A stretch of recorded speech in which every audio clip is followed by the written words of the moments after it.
When people feel unheard, history begins to echo.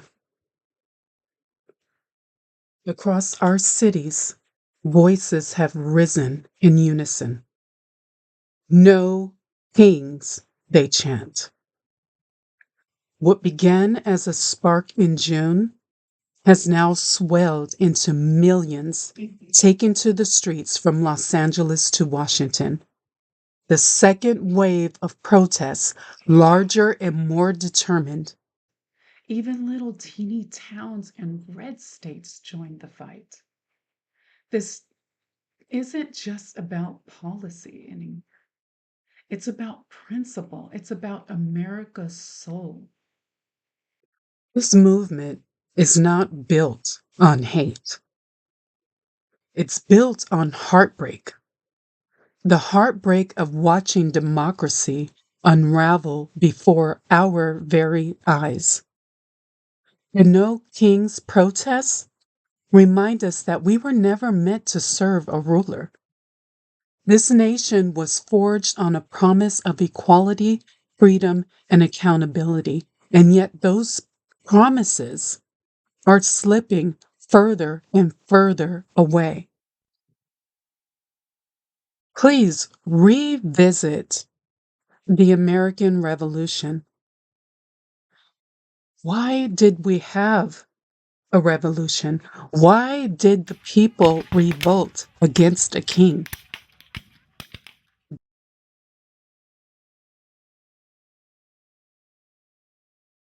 You can feel it in everyday conversations, that deep, uneasy hopelessness. Because we march, but we see corruption thrive.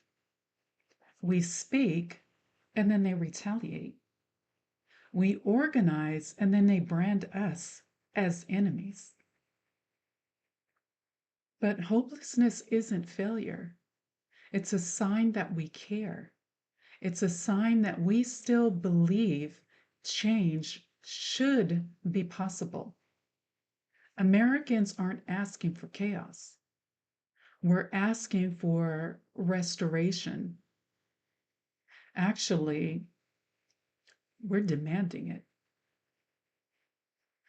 Democracy, liberty, and basic human decency. We've seen this before in history, when power hardened and governments lost their conscience. And every single time, it wasn't silence that saved us. It was courage. The courage of the masses to rise. The courage of those who refuse to be subjects to a tyrant or pawns to a corrupt system.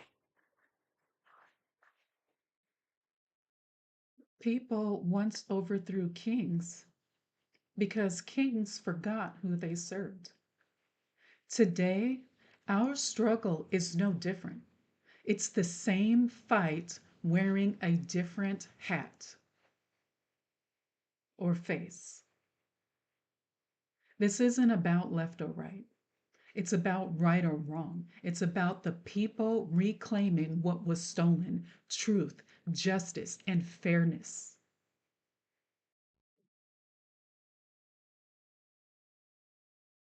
Let's turn hopelessness into fearlessness. When Martin Luther King marched, he had the whole world against him. Did he stand up against the powers that be with fear? Hell yeah. But he did it anyway. He didn't wait for someone to save him. He took risks that people today seem unwilling to take. We cannot live in fear. We cannot live in silence. We must rise, or we will lose. We have no other choice. We currently have taxation without representation. We have no one standing for the American people.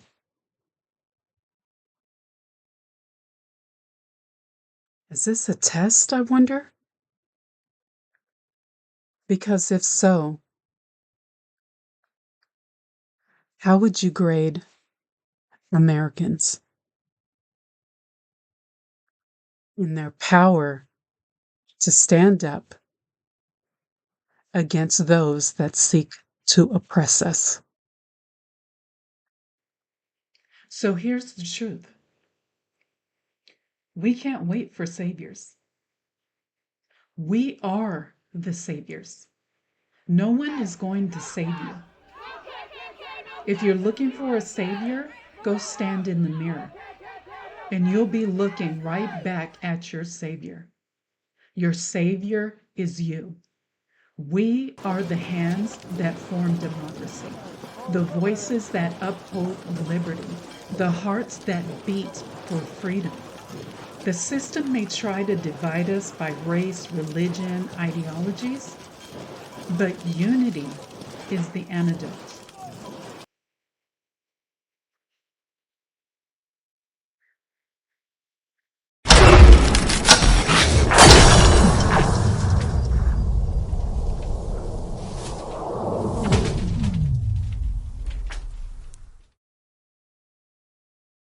Now, we may feel powerless, but power has always come from the streets. It always came from the people, from those who dared to act when others stood idly by. We're watching people that we thought were leaders kneeling. We're watching fecklessness beyond proportions.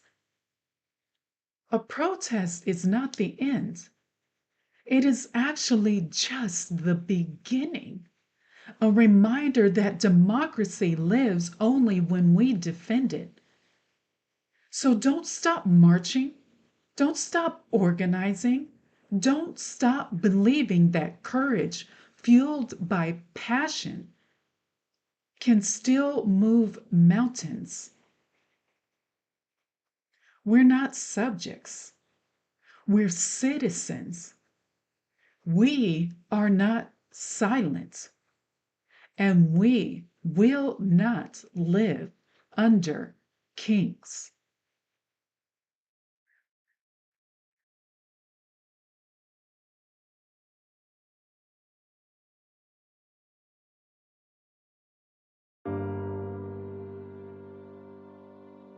We've had 2 protests now, 2 storms of sound rolling through the streets. And each time, the crowd grows thicker, larger. The voices louder. But the silence of power, still heavy, still deafening. People are hurting. And they're tired of watching lies wear crowns, while truth is handcuffed in daylight. Hopelessness creeps in because it feels like shouting isn't enough to shake a fortress built on greed. But listen, protests are seeds, not storms. They need care, courage, and 1,000 steady little hands to grow into something stronger than fear. Now, I want to take a moment to recognize that not all of us live in fear. We're just waiting for the moment to pounce. We're waiting to join fearless leaders. We don't want blood. We want balance. We don't want thrones. We want truth. We don't want kings. We want a country that remembers its people.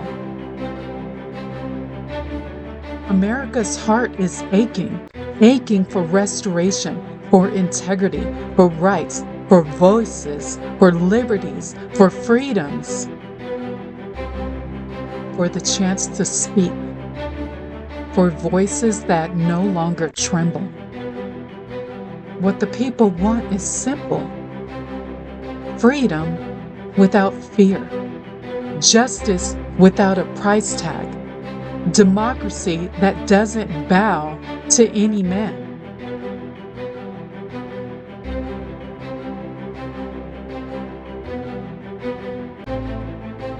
History tells us that when tyranny tightens its grip, it's the people that loosen it together. No power ever just surrendered out of kindness. No, that's not how it's happened in the past. No crown ever fell without courage.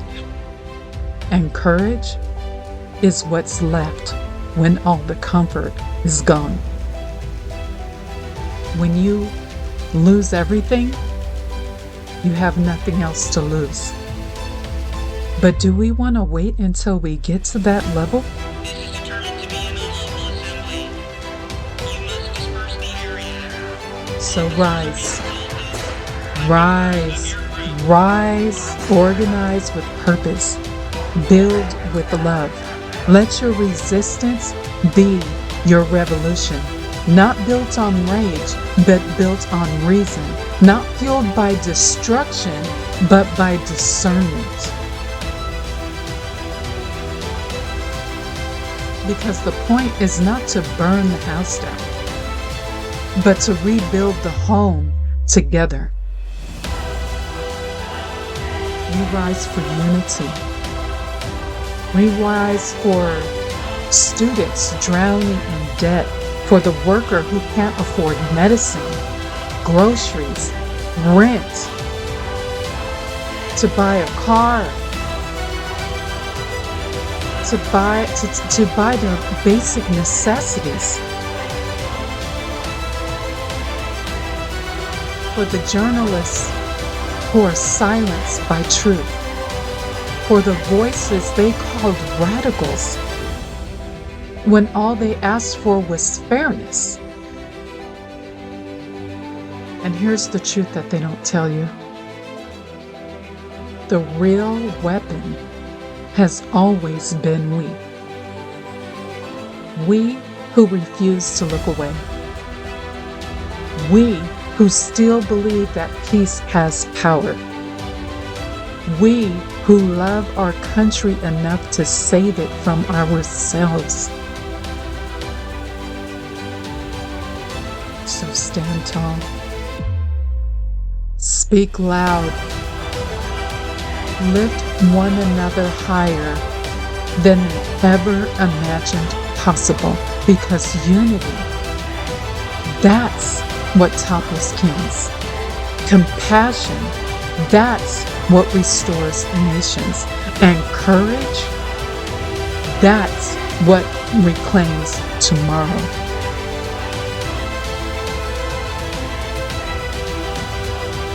We are not subjects. We are citizens. We are not ruled. We are remembered. And our voices will write the next chapter. Free, fearless, fearless, and unbowed. Power belongs to the people. Always has, always will.